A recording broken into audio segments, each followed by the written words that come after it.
Hello বন্ধুরা, পিপুল শাকটা আমি এখন রান্নার প্রস্তুতি নিয়ে চলে আসছি। এখন রান্না করব। কেটে ধুয়ে নিয়েছি। এখন আমি মাছ দিয়ে রান্না করব, ট্যাংরা মাছ দিয়ে। ট্যাংরা মাছটা ভেজে নিচ্ছি। একে একে ট্যাংরা মাছগুলো দিয়ে দিচ্ছি।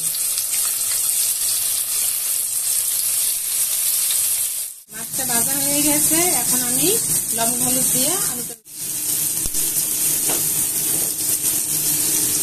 লবণ দিয়ে দিচ্ছি সামান্য।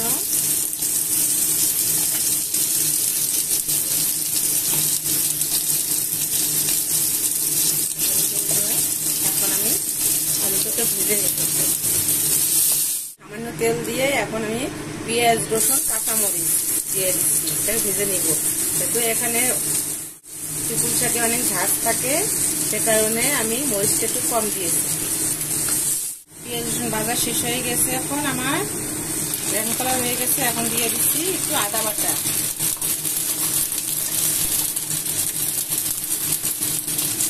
হলুদের গুঁড়া,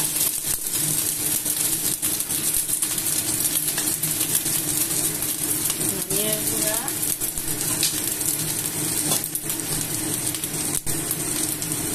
মশলাটা আমি কষিয়ে নিচ্ছি।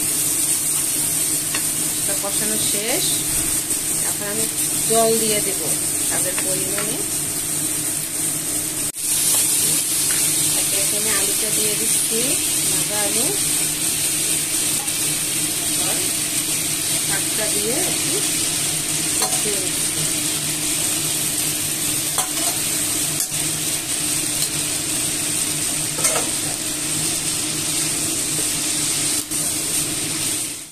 শাকটা আমার মশলার সাথে কষিয়ে নিয়েছি। মশলার সাথে কষানো শেষ।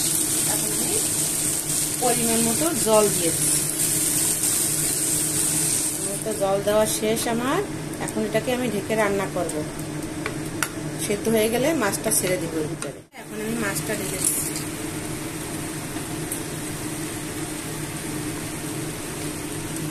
প্রায় শেষ আমার। এখন একটু ধনেপাতা দিয়ে দিচ্ছি। ফ্রিজে রাখা, ডিপে রাখা ধনেপাতা দিয়ে দিয়েছি। আমার রান্না শেষ। দেখেন সবাই কেমন হয়েছে আমার রান্নাটা। সবাই এভাবে রান্না করে খাবেন। এটা স্বাস্থ্যসম্মত একটা শাক। টেস্টটা একটু ঝাঁঝালো, কিন্তু ভালো লাগবে। খেয়ে দেখবেন। আর সবাই লাইক, কমেন্টস, ফলো করে আমার পাশে থাকবেন।